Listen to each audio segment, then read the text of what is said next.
الله وبركاته. إن الحمد لله نحمده ونستعينه ونستهديه ونتوب إليه ونعوذ بالله من شرور أنفسنا ومن سيئات أعمالنا. من يهده الله فلا مضل له ومن يضلله فلا هادي له. أشهد أن لا إله إلا الله وحده لا شريك له وأشهد أن محمدا عبده ورسوله. بلغ الرسالة وأدى الأمانة ونصح الأمة وجاهد في الله حق جهاده وتركنا على محجة البيضاء ليلها كنهارها لا يزيغ عنها إلا هالك. اللهم صل وسلم وبارك وكرم وأنعم على نبينا ورسولنا وإمامنا مولانا محمد وعلى آله وأصحابه ومن سار على نهجه واستنى بسنته إلى يوم الدين. وبعد، اللهم لا علم لنا إلا ما علمتنا إنك أنت العليم الحكيم. اللهم علمنا ما ينفعنا وانفعنا بما علمتنا وزدنا علما وأصلح لنا شأننا كله ولا تكلنا إلى أنفسنا طرفة عين. Jemaah sekalian yang dimuliakan oleh Allah Subhanahu wa taala, kita bersyukur kepada Allah atas nikmat karunia, hidayah, taufik dan nikmat istiqamah yang Allah berikan kepada kita semua. Kita memohon kepada Allah, Allah anugerahkan kita kekuatan, keistiqomahan dalam setiap amaliyah kebaikan yang kita upayakan sebagai bentuk amal saleh, bekal utama yang akan kita bawa kembali kepada Allah Subhanahu wa taala. Salawat serta salam kita sampaikan kepada qudwah hasanah kita Nabi Muhammad sallallahu alaihi wasallam, untuk keluarga Rasulullah sallallahu alaihi wasallam yang mulia dan para sahabatnya yang dipilih oleh Allah membersamai baginda Nabi Muhammad sallallahu alaihi wasallam dalam suka dan duka, menyampaikan, membawa risalah agama Allah. Mereka orang yang telah dijamin oleh Allah Subhanahu wa taala mendapatkan kemuliaan. Radhiyallahu taala anhum wa radu'an. Allah redha kepada mereka dan mereka redha kepada Allah Subhanahu wa taala. Semoga kita semua insyaallah dijadikan oleh Allah Jalla Jalaluh orang-orang yang dapat mengikuti setiap kebaikan mereka, sehingga Allah layakkan kita semua berjumpa, bertemu dan bersama orang-orang mulia nanti di dalam surganya Allah Subhanahu wa taala.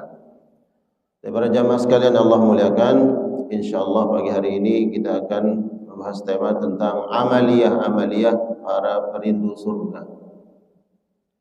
Tentu cita-cita tertinggi orang-orang beriman adalah meraih rahmat Allah Subhanahu wa taala di akhirat kelak. Dan puncak dari rahmat Allah Jalla Jalaluh ketika seseorang dimasukkan oleh Allah ke dalam surganya dan Allah bebaskan dari azab neraka. Kemudian di dalam surga Allah menampakkan dirinya yang maha mulia, yang maha agung, yang maha sempurna, yang maha indah. Allah menampakkan dirinya, memperlihatkan kemuliaannya di hadapan seluruh hamba-hambanya ahlul jannah. Dan inilah puncak kenikmatan yang paling agung. Sehingga ahlul jannah ketika melihat wajah Allah dengan kekuasaannya, dengan keindahannya, karena dengan kesempurnaannya, laisa kamitslihi syai'un, tidak ada yang serupa dengan Allah Subhanahu wa taala, maka seluruh penghuni surga lupa dengan nikmat-nikmat yang ada di surga setelah melihat wajah Allah Subhanahu wa taala. Tentu ini merupakan harapan, doa dan cita-cita tertinggi orang-orang beriman. Sehingga dalam doa-doa selalu kita lantunkan ketika salam dalam salat, kita minta kepada Allah Jalla Jalaluhu, Allahumma inni as'aluka ridhaka wal jannah. Ya Allah, aku minta keridhaan-Mu dan aku minta surga.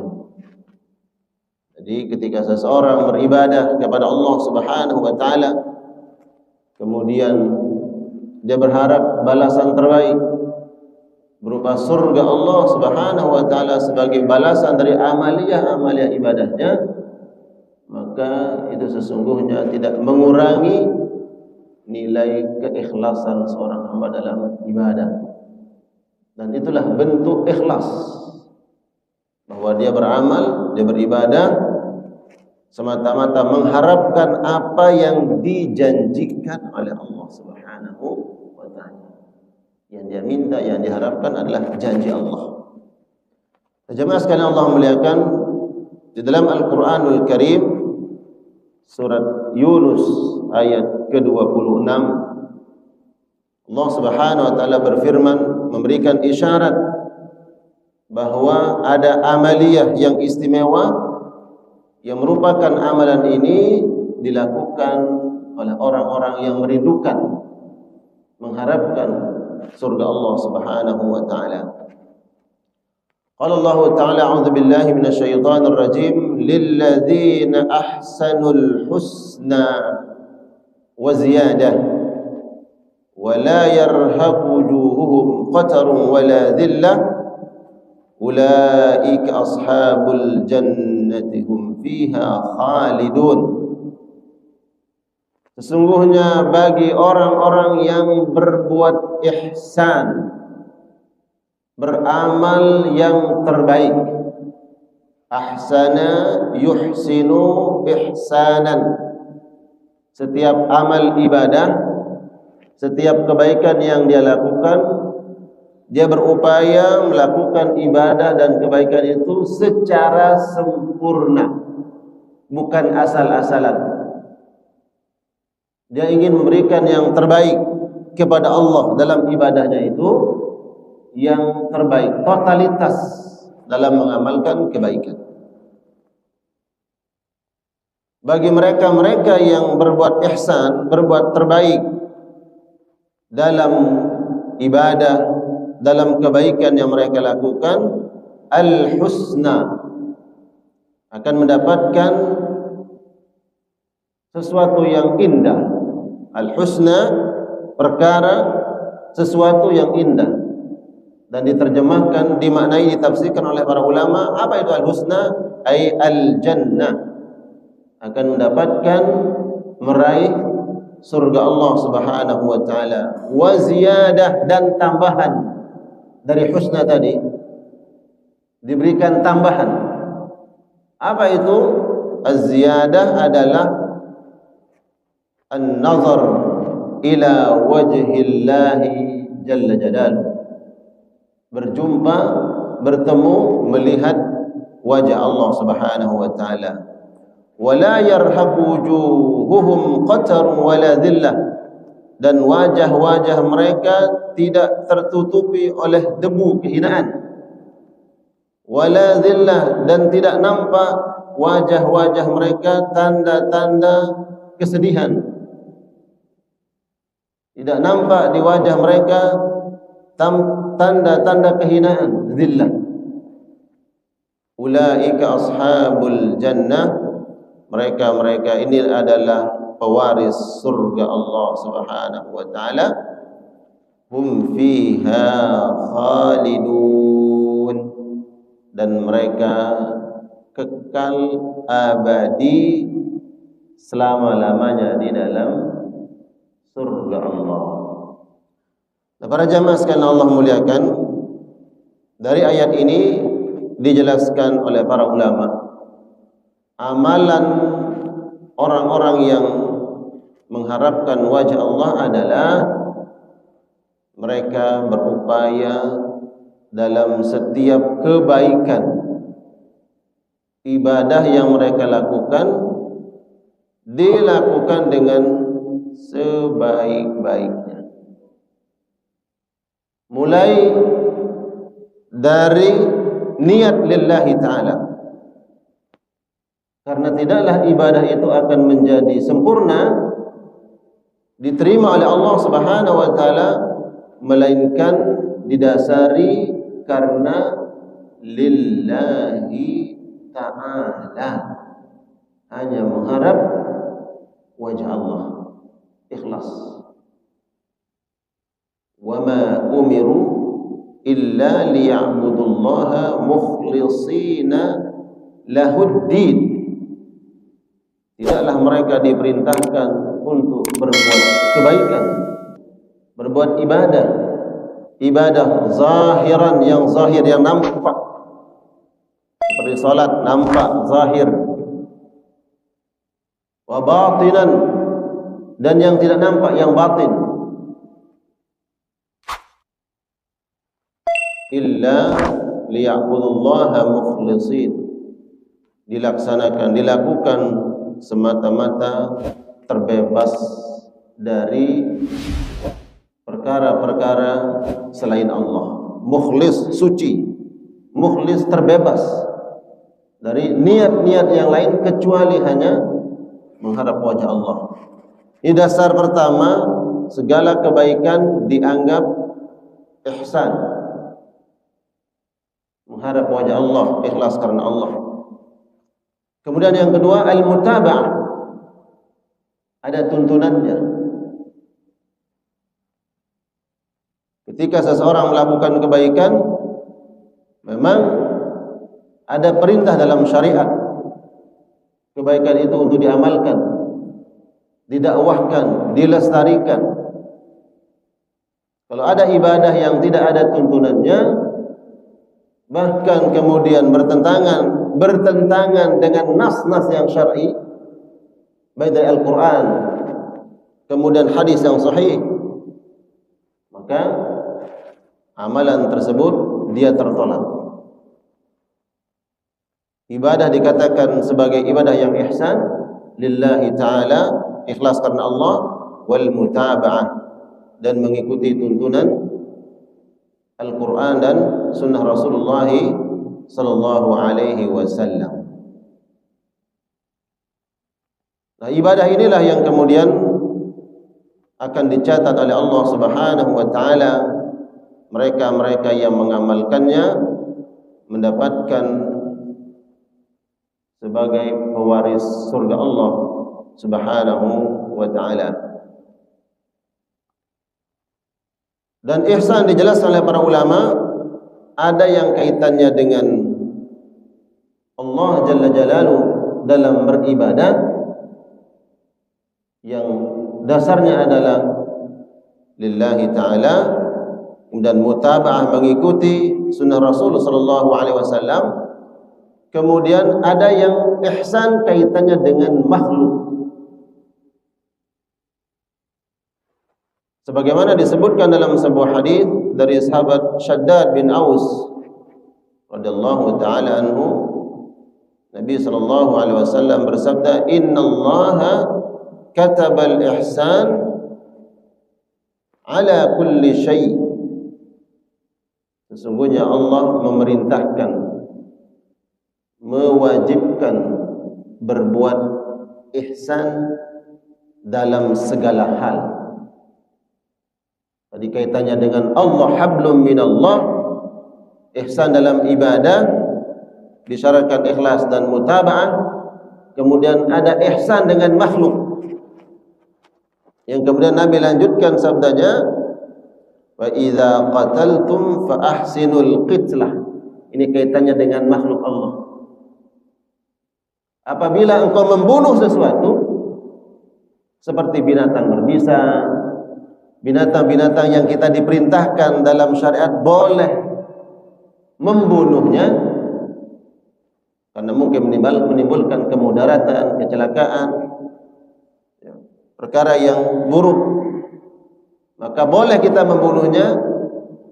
Bayangkan begitu indahnya syariat Islam ini. Fa ahsinul qitlah, bunuh dengan cara yang ihsan, dengan cara yang terbaik. Karena ada binatang-binatang boleh kita membunuhnya, ya, seperti cecak, tikus,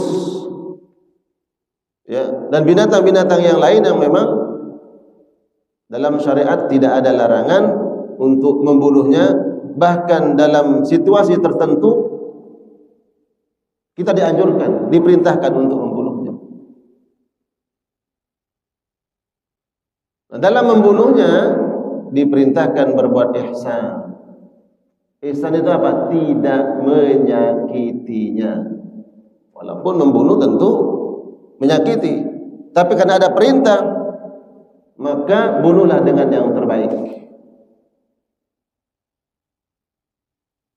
Wa idza zabahtum, dan apabila kalian zabah, menyembelih, fa ahsinu az-zibha, maka berbuat ihsanlah terhadap sesembelihan. Fa ahsinu, menyembelih dengan cara yang terbaik. Nah, ini juga menjadi perhatian dari panitia-panitia kurban dalam ibadah Idul Adha. Ada syariat kurban, maka kewajiban seseorang yang beriman kepada Allah Subhanahu wa taala menjalankan perintah Nabi sallallahu alaihi wasallam berbuat ihsan dalam sesembelihan. Dan lanjutan hadis ini diperintahkan oleh Nabi, tajamkan pisau agar kemudian sesembelihan kita dengan mudah disembelih dan cepat mati. Ini adab bukan tukang jagal asli, bukan berpengalaman, mencoba-coba memotong hewan kurban. Ketika dia menyembelih, ternyata apa yang terjadi? Karena dia tidak berpengalaman, akhirnya hewan kurban yang dia sembelih, proses matinya itu lama. Bahkan ketika dia belum mati itu hewan kurbannya, dia sayat-sayat, dia potong telinganya. Saya pernah mengisi khutbah Idul Adha di suatu masjid. Kemudian selesai khutbah itu, selesai sholat Id, kemudian bincang-bincang dengan panitia, langsung dilaksanakan pemotongan hewan kurban. Dan alhamdulillah saya dapat menyaksikan di situ. Ternyata apa yang terjadi? Hewan kurban belum sempurna matinya, kemudian dia sayat di bagian dengkulnya, dia potong telinganya. Kemudian saya tegur, kalau binatang ini, binatang hewan kurban kita mati bukan karena sesembelihan tadi, tapi mati karena sayatan, dipotong telinganya, maka hukumnya bangkai. Walaupun dalam prosesnya disembelih. Nah, ini jamaah sekalian Allah muliakan. Sedangkan Nabi sallallahu alaihi wasallam memerintahkan kita fa ahsinu az-zibha, maka berbuat ihsanlah terhadap binatang sesembelihan. Kaitannya dengan makhluk. Jadi ihsan dengan Allah dalam ibadah, ikhlas karena Allah dan mutaba'ah. Kemudian ada ihsan dengan makhluk Allah Subhanahu wa taala. Kemudian dalam Al-Qur'anul Karim Allah mewasiatkan kepada manusia untuk berbuat ihsan terhadap orang yang paling berhak untuk kita berbuat baik kepada mereka. Siapa? Orang tua. Di dalam Al-Qur'anul Karim surah Al-Ahqaf ayat 15, Al-Ahqaf 15, silakan dilihat di googling. A'udzu billahi minasyaitonir rajim. Wa wassaynal insana biwalidayhi ihsana. Dan kami wasiatkan, manusia diperintahkan oleh Allah Subhanahu wa taala perintah yang bersifat wajib. Karena dalam Al-Qur'an ada perintah yang kemudian bisa perintahnya adalah khusus kepada Nabi sallallahu alaihi wasallam, bukan kepada umatnya. Tapi ada perintah yang bersifat umum. Jadi ini perintah yang bersifat umum, wajib bagi seluruh manusia. Berbuat ihsan kepada kedua orang tuanya.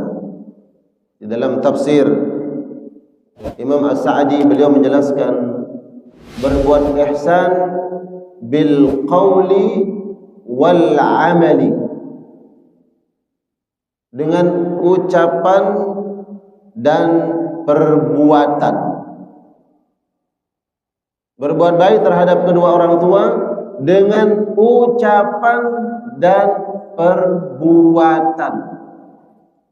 Tidak sempurna ihsan seorang anak terhadap kedua orang tuanya. Mungkin dia menafkahi, dia cukupkan kebutuhannya, apa yang diharapkan oleh orang tuanya dia berikan dari kebutuhan-kebutuhannya, tapi ada yang kurang, etikanya,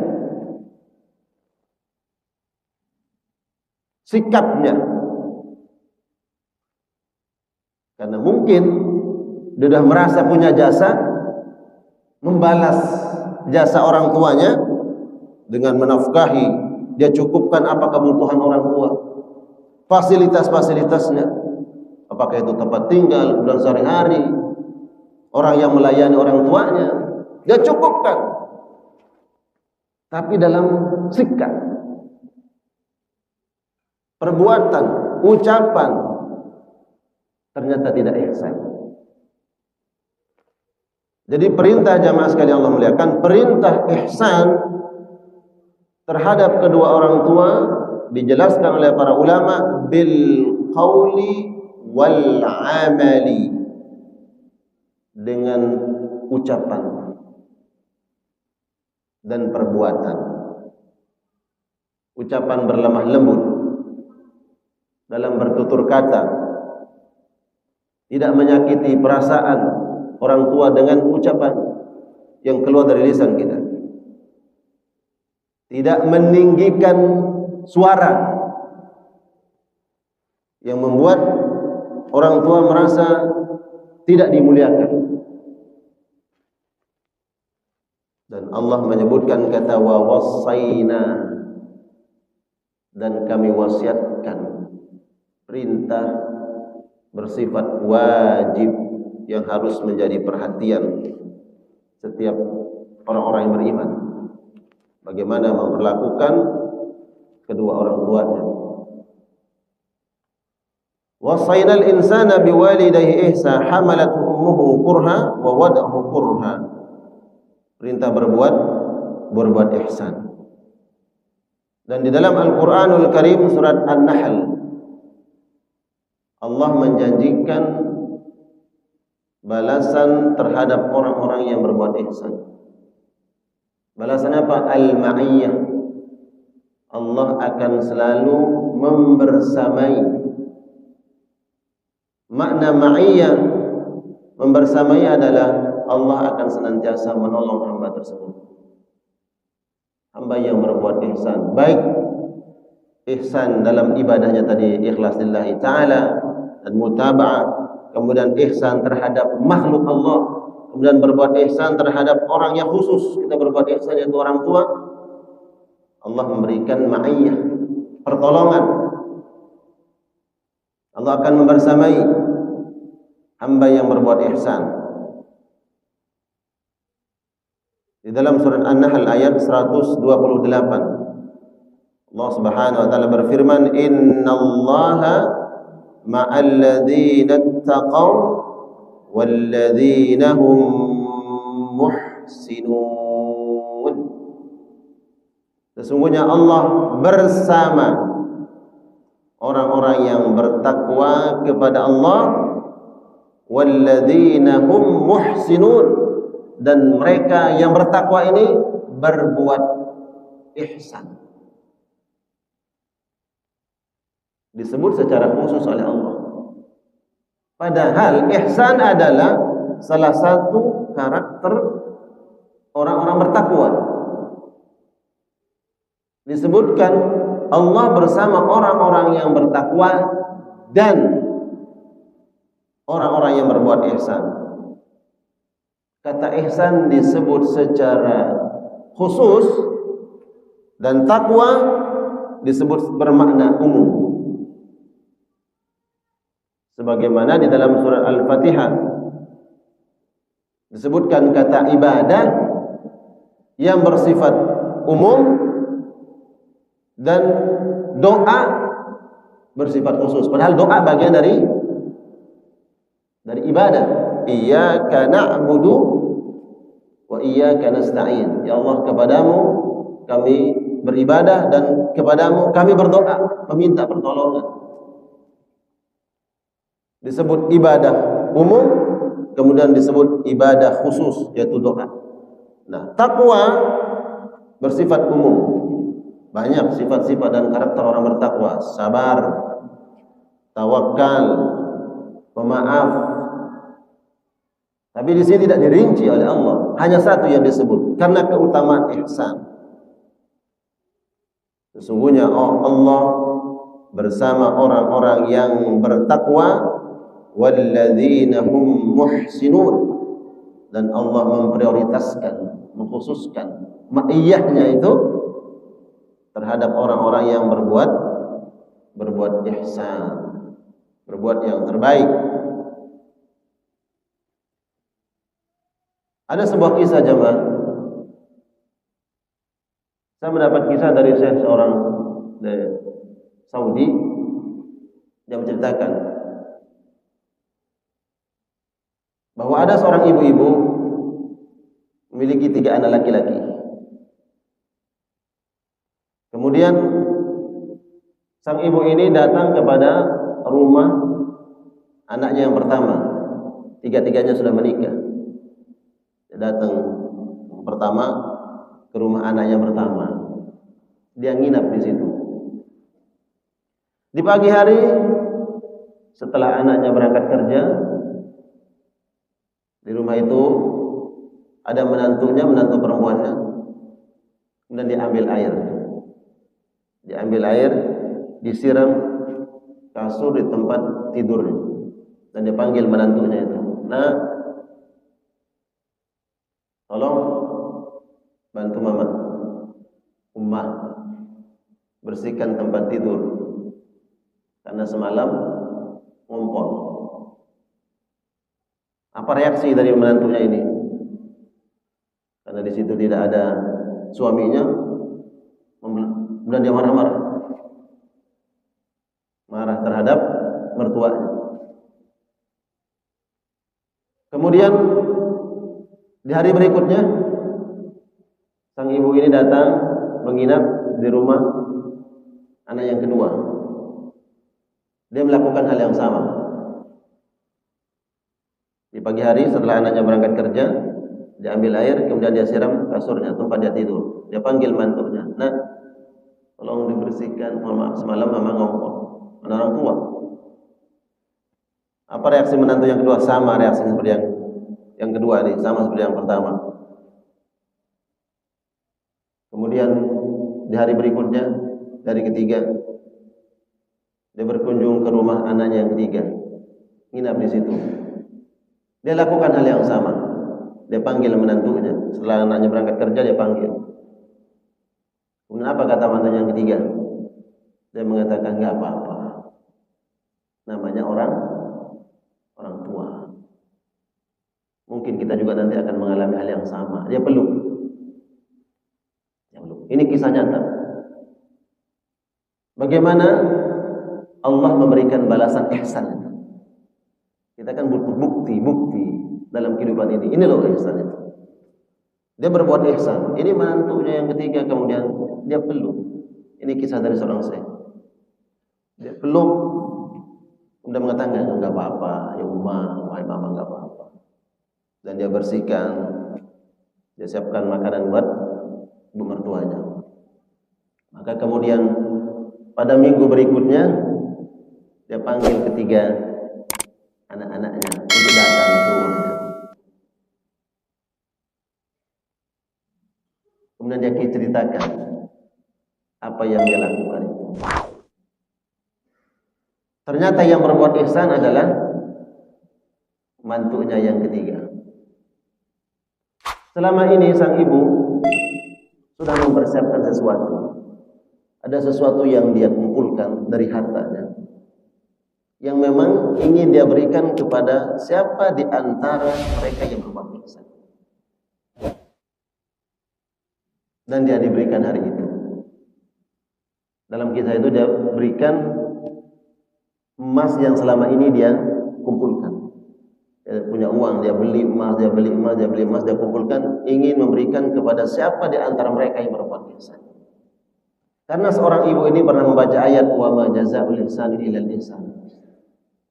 Sesungguhnya kebaikan itu akan dibalas dengan kebaikan yang lebih baik. Maka Allah Subhanahu wa taala membalas kebaikan seorang hamba dalam ibadahnya, dalam hablum minan nasnya, bahkan terhadap makhluk.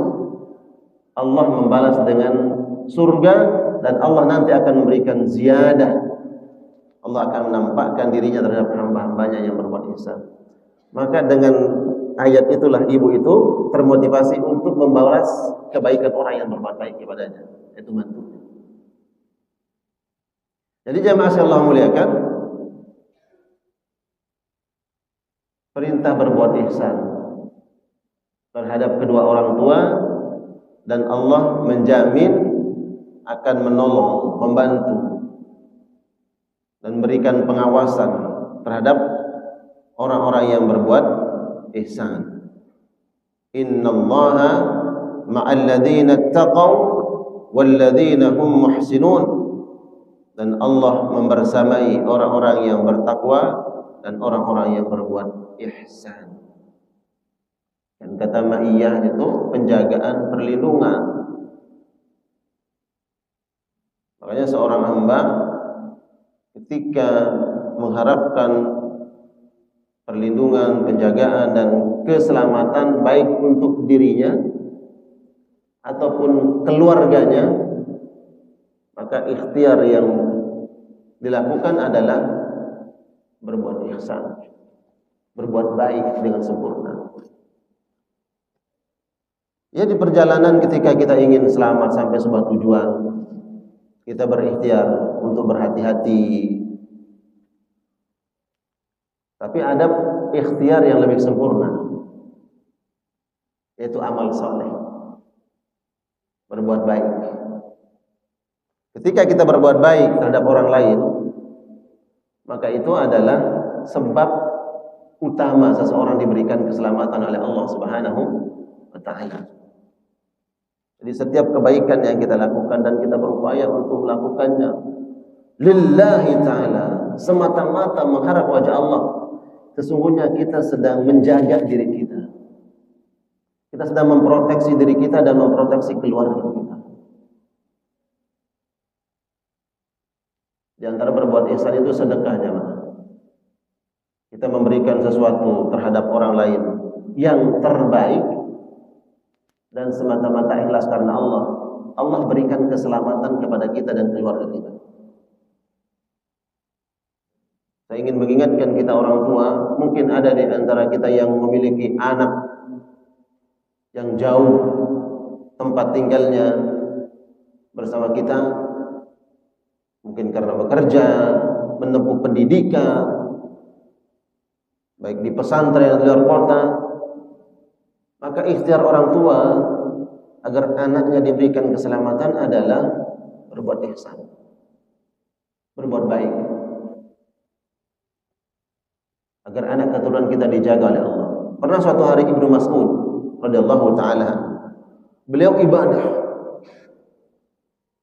Dilihat oleh seorang sahabat, begitu khusyuknya Ibnu Mas'ud dalam ibadahnya. Kemudian ditanya Ibnu Mas'ud, aku melihat engkau ibadah begitu khusyuk, tenang. Apa kata Abdullah bin Mas'ud? Ketika beliau ibadah kepada Allah Subhanahu wa taala, ikhlas karena Allah dengan penuh kekhusyukan, yang dia sertakan adalah dia mengingat anak-anaknya. Karena ketika seorang hamba beribadah dengan ihsan, maka sesungguhnya dia sedang menjamin keselamatan buat anaknya. Sebagaimana seseorang dikejar oleh musuh, kemudian dia berlindung di benteng yang sangat kokoh, selamat dari kejaran musuh. Seperti itulah ibadah yang kita lakukan. Ibadah yang kita lakukan dengan ihsan itu seperti kita masuk ke dalam benteng yang sangat kokoh, kita terjaga. Kita memproteksi diri kita dan keluarga kita. Kemudian Abdullah bin Mas'ud dalam riwayat yang lain, beliau sholat kemudian ditemani anaknya. Selesai beliau sholat, beliau mengatakan apa? Sesungguhnya ibadah yang aku lakukan, mengharap wajah Allah Subhanahu wa taala, adalah sebagai penjagaan untukku. Yang dilakukan lillahi ta'ala, ikhlas karena Allah, ibadah dengan ihsan itu sebagai proteksi buat keluarga kita. Ya. Tapi subhanallah jamaah sekalian Allah muliakan. Jadi ketika seseorang melakukan kebaikan apapun bentuknya, apakah itu hablum minallah, ibadah yang kaitannya dengan Allah, atau hablum minan nas, kaitannya dengan manusia, kebaikan yang kita lakukan itu adalah sebagai benteng buat diri kita dan keluarga kita. Jadi amalan yang pertama jamaah sekalian Allah muliakan adalah al-ihsan. Kemudian yang kedua, amalan perindu surga adalah istiqamah dalam kebaikan. Dan ini maktub di dalam surat Fussilat. Allah memberikan isyarat di dalam surat Fussilat ayat 30. Allah Subhanahu wa taala berfirman, "Innal ladzina qalu rabbuna Allah thumma istaqamu tatanazzalu 'alaihimul malaikah alla takhafu wa la tahzanu wa abshiru bil jannah wa abshiru bil jannati allati kuntum tu'adun." Disebut kata istiqamah, kemudian disebut oleh Allah al-jannah, surga.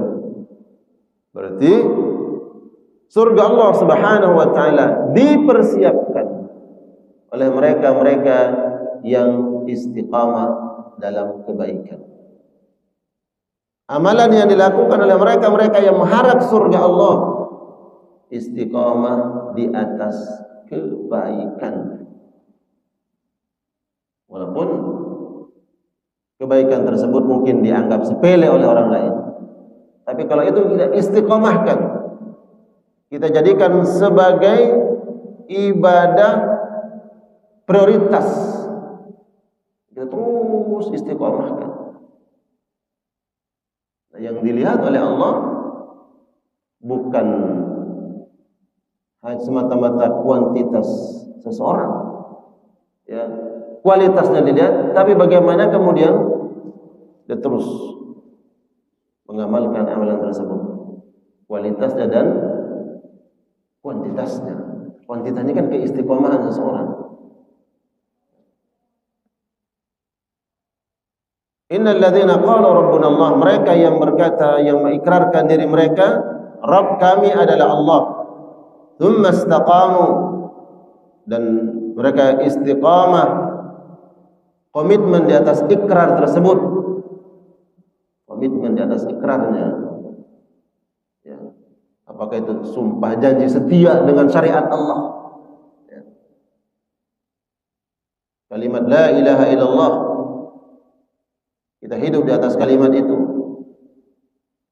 kemudian kita wafat, meninggal di atas kalimat tersebut, dan nanti dibangkitkan oleh Allah dengan membawa kalimat la ilaha illallah, itulah istiqamah. Tsumma istaqamu, mereka istiqamah. Tatanazzalu alaihimul malaikah, malaikat akan turun kepada mereka. Alla takhafu wa la tahzanu, berbisik kepada mereka, jangan takut dan jangan sedih. Wa abshiru bil jannah, Allah mempersiapkan untuk kalian al jannah, surga. Surga dipersiapkan untuk mereka-mereka yang istiqamah di atas kebaikan. Allati kuntum tu'adun, yang mana surga itu telah dijanjikan kepada kalian. Allah janjikan surga bagi mereka-mereka yang istiqamah. Manusia yang paling sempurna dalam kebaikan, dalam ibadahnya, baginda Nabi sallallahu alaihi wasallam. Beliau manusia termulia, terbaik, namun pun tetap dinasihatkan oleh Allah. Dinasihatkan untuk istiqamah. Di dalam surat Hud ayat 112, fastaqim kama umirta wa man taba ma'ak wa la tatghaw innahu bima ta'maluna basir. Wahai Muhammad, fastaqim, tetaplah istiqamah. Kama umirta, sebagaimana engkau diperintahkan untuk istiqamah. Nabi diperintahkan oleh Allah, dan hakikatnya perintah ini lebih layak kepada siapa? Kepada kita, umat Nabi sallallahu alaihi wasallam. Makanya kemudian kita dipersenjatai oleh Nabi dengan doa agar tidak futur, agar tetap istiqamah dalam kebaikan. Apapun ujiannya, cobaannya, rintangannya, baik yang zahir nampak dari manusia ataupun al-waswasah dari syaitan, alladzi waswisu fi sudurin nas, agar kita tetap istiqamah. Diajarkan doa sebagai perisai kita ini. Allahumma inna na'udzubika minal hammi wal hazan wa minal ajzi wal kasal wa minal jubni wal bukhl. Apa yang kita minta perlindungan? Minal ajzi wal kasal. Ajaz itu adalah lemah, ada keinginan, ada kemauan untuk melakukan kebaikan, tapi kita enggak mampu. Minta perlindungan kepada Allah. Saya pengen sholat berjamaah ke masjid, tapi enggak bisa. Kenapa? Kesulitan. Mohon apa? Karena sakit dan sebagainya. Itu ajaz. Minta perlindungan kepada Allah. Allahumma inni a'udzubika minal hammi wal hazan wa minal ajzi, rasa lemah, keinginan. Kita punya keinginan tapi enggak berdaya. Wal kasal. Kasal itu apa? Dia mampu tapi nggak ada keinginan.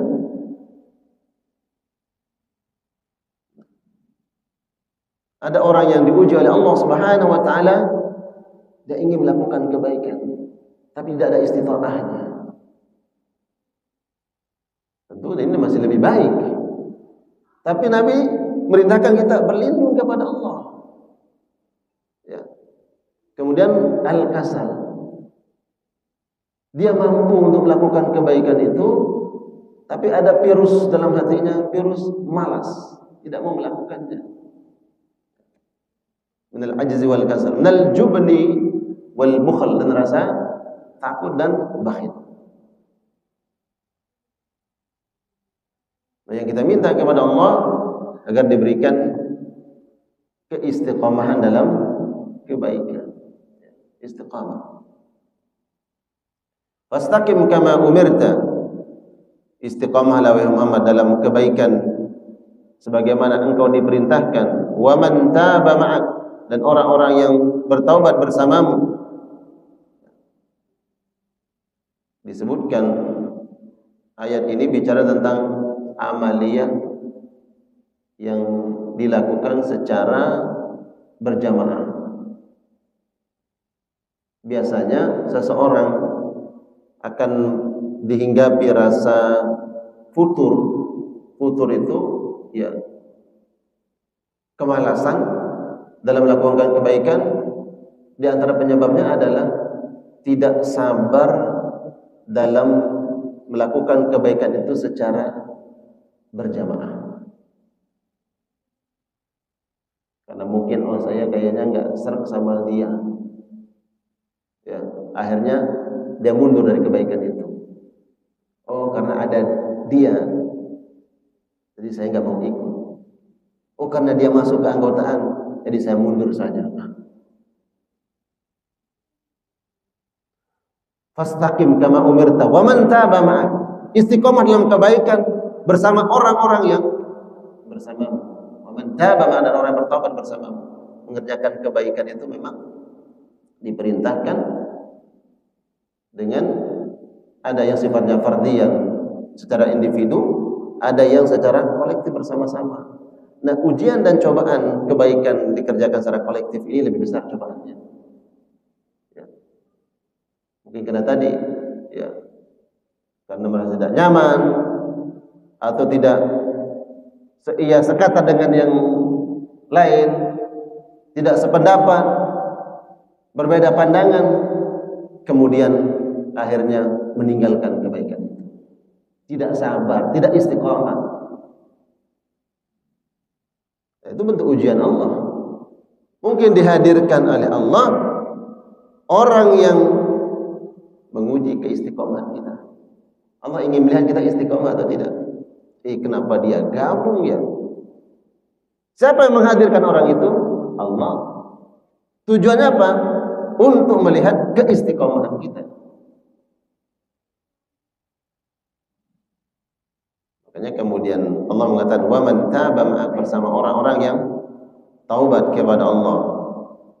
Wala tatghaw, dan jangan engkau melampaui batas. Innahu bima ta'maluna basir. Sesungguhnya Allah Maha mengetahui, Maha melihat apa yang kalian lakukan.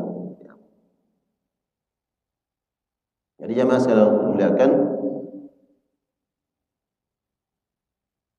amalan-amalan para perindu surga Allah Subhanahu wa taala di antaranya adalah berbuat ihsan, kemudian istiqamah di atas kebaikan. Dan tentu dua hal ini kita minta berharap kepada Allah Subhanahu wa taala. Allah jadikan kita hamba-hamba yang ihsan dalam setiap amal ibadah yang kita lakukan.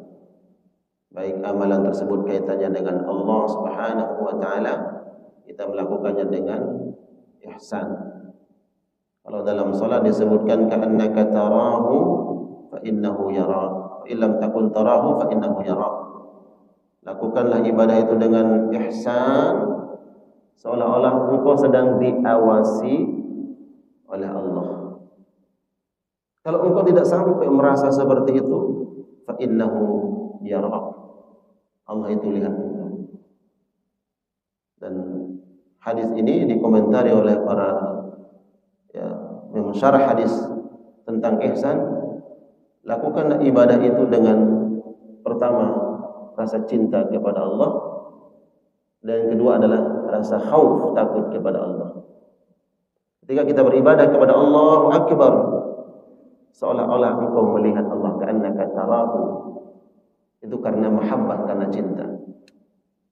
Fa illam takun tarahu, kalau engkau tidak sampai ihsan ibadahmu itu seolah-olah engkau melihat Allah, fa innahu yara, hadirkan rasa khauf, rasa takut kepada Allah. Allah melihat engkau.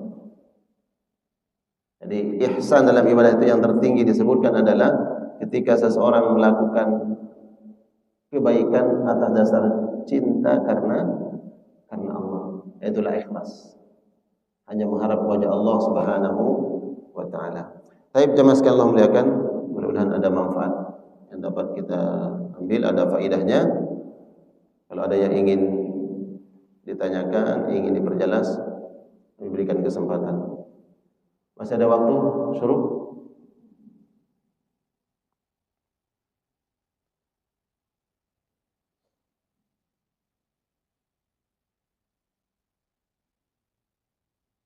Masih ada waktu kira-kira 3 sampai 4 menit.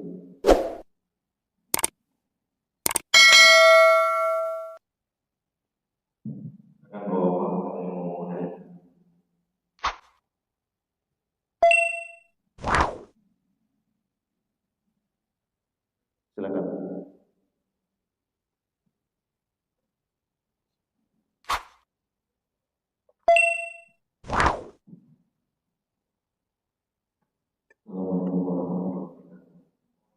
Waalaikumsalam.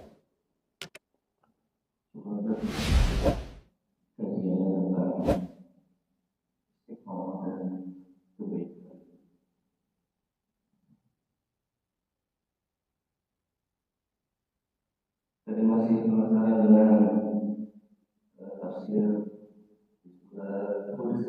Hud. Ya. Asal husna wa ziyadah. Ya. Tadi tafsirnya adalah al-husna itu surga dan ziyadah itu adalah bertemu dengan Allah. Ya. Namun tadi yang dijelaskan oleh Ustaz adalah ketika kita berjumpa dengan Allah, maka seluruh nikmatan yang ada di surga kita lupa. Iya. Jadi yang sebenarnya kalau menurut Anda dari penjelasan Ustaz sepertinya al-husna itu bertemu dengan Allah dan ziyadah itu adalah surga. Ya. Ya. Apakah Anda salah atau hukumnya itu mengatakan tidak? Tapi itu surat Yunus ya. Surat Yunus ayat 26. Lilladzina ahsanu al-husna. Bagi orang-orang yang berbuat ihsan, al-husna, mendapatkan surga Allah. Jadi orang-orang yang berbuat ihsan dijanjikan balasan surga husna. Wa ziyadah, ziyadah itu tambahan. Ya, tambahan dari kenikmatan yang Allah berikan. Apa itu ziyadah? Ru'yatullah, melihat Allah. An-nazaru ila Allah, melihat wajah Allah. Apakah mungkin seseorang nanti di akhirat akan melihat wajah Allah? Dalam nas yang sahih dari Rasulullah SAW sampai kepada kita, ketika Nabi duduk dengan para sahabat, saat itu ya bulan purnama, dan Nabi menunjuk bulan purnama tersebut. Apakah kalian melihat bulan tersebut? Nabi mengatakan, benar ya Rasulullah, nampak jelas bulan purnama. Maka kata Nabi, innakum satarawna rabbakum yawmal qiyamah. Nanti di akhirat, di dalam surga, kalian akan melihat wajah Rabb kalian. Melihat wajah Allah Subhanahu wa ta'ala. Nah, inilah yang dimaknai dengan az-ziyadah. Kemudian dibacakan ayat ini oleh Nabi sallallahu alaihi wasallam, lilladzina ahsanul husna wa ziyadah. Ziyadah itu adalah an-nazaru ila wajhi rabbil alamin, melihat wajah Allah Subhanahu wa ta'ala. Dan melihat wajah Allah adalah puncak kenikmatan. Sehingga seseorang ketika melihat wajah Allah, kan fasilitas yang Allah siapkan di surga, ada minuman yang ketika seorang meminumnya dia akan tidak merasakan kehausan. Minuman dari asal, dari madu, kemudian nikmat-nikmat yang lain yang Allah persiapkan dalam surga, itu mereka lupa dengan kenikmatan itu ketika melihat wajah Allah Subhanahu wa ta'ala. Sebagaimana dalam hadis juga disebutkan, ada orang yang di akhirat nanti dimasukkan ke dalam surga sebentar saja. Kemudian ditanya, orang ini adalah orang yang paling menderita di dunia. Ingat, wahyu itu bicara tentang sesuatu yang masa lampau dan sesuatu yang belum terjadi, wahyu. Ada orang yang nanti dimasukkan dalam surga dan orang yang paling menderita di dunia. Dan ditanya, apakah engkau pernah merasakan penderitaan? Orang mengatakan tidak. Padahal dia adalah orang paling menderita. Dia lupa penderitaan yang selama ini dia rasakan di dunia. Dia lupa. Kenapa? Karena merasakan nikmat tersebut. Kemudian sebaliknya ada orang yang paling bahagia di dunia. Berharap nanti dimasukkan ke dalam neraka sebentar saja. Dan ditanya, apakah engkau pernah merasakan kebahagiaan, kesenangan, kenikmatan? Dia mengatakan tidak. Dia lupa semua kenikmatan yang pernah dia rasakan ketika dicelupkan sebentar dalam neraka Allah Subhanahu wa ta'ala. Nah, begitu juga tadi saya sebutkan bahwa penduduk surga, mereka di dalam surga dengan fasilitas kenikmatan yang Allah persiapkan. Kemudian Allah menampakkan wajahnya dan itu adalah kenikmatan yang paling sempurna sehingga penduduk surga melupakan semua nikmat itu. Mereka hanya memandang wajah Allah Subhanahu wa ta'ala. Jadi Yunus ayat 26 tadi kata husna maknanya adalah indah. Husna itu indah. Asmaul husna, nama-nama Allah yang indah. Al-husna itu yang dimaksud adalah surga, karena surga ya dengan keindahannya yang Allah persiapkan bagi orang-orang yang beriman. Wa ziyadah, ziyadah itu tambahan.